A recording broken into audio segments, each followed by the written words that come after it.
Facebook and Instagram took almost a decade to grow their user base to over 1 billion. TikTok did that in half the time. It was all great, until the great TikTok ban.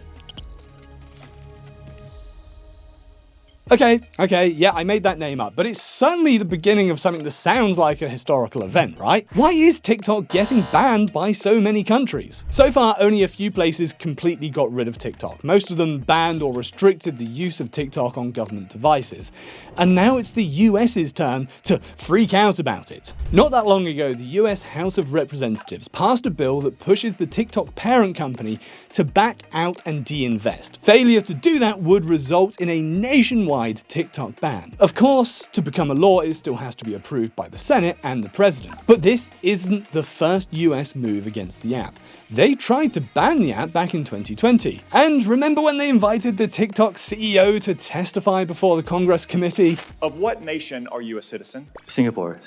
Are you a citizen of any other nation? No, Senator. Have you ever applied for Chinese citizenship? Senator, I served my nation in Singapore. No, I did not. Yeah, that was painful and uncomfortable to watch. The main reason seemed to be the fear that China's Communist Party could control the app. To be fair, TikTok itself does not operate in China, but its parent company does. Since China has significant influence over businesses in its jurisdiction, and by proxy, it could potentially get its hand on TikTok. National security threat seems to be a new label for this app. It looks like there are two main points of concern.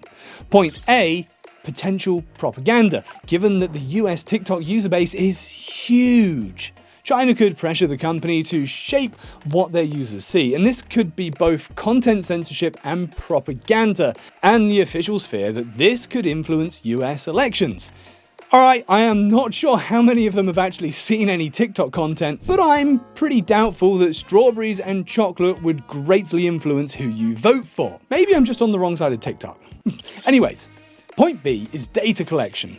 The US government worries that the information TikTok collects could be used to help China recruit spies or blackmail people. Given that most TikTok users are teens and young adults, the first scenario that comes to my mind is the future US president getting blackmailed for doing a silly TikTok dance. But let's actually dig deeper here. What data does TikTok collect? If you take a look at the TikTok privacy policy, it gathers a lot of things.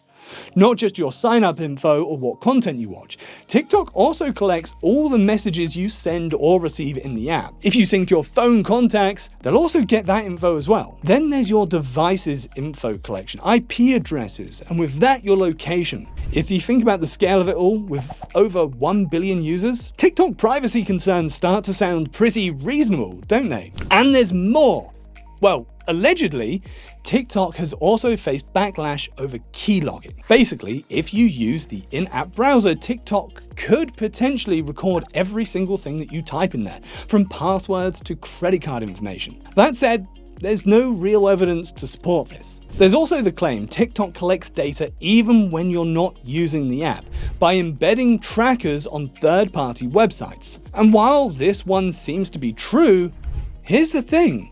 Most, if not all, social media platforms do the same thing. Meta does it, Google does it, and if I'm not only talking trackers, in general, every social media platform has a ton of information about you. But TikTok is the one receiving actual backlash for it. So here's the bottom line.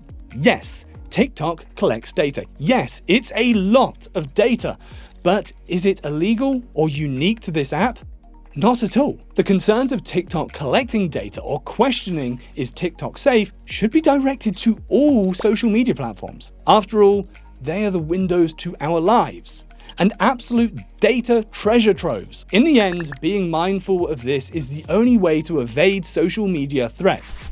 And a TikTok ban is not going to make the internet magically safer, nor will it suddenly crumble China. I've only touched on this topic, so join me in the comments to discuss it further. Do you think the US will actually end up banning TikTok? And how would this affect its users? And while you're still here, don't forget to drop a like and subscribe to my channel.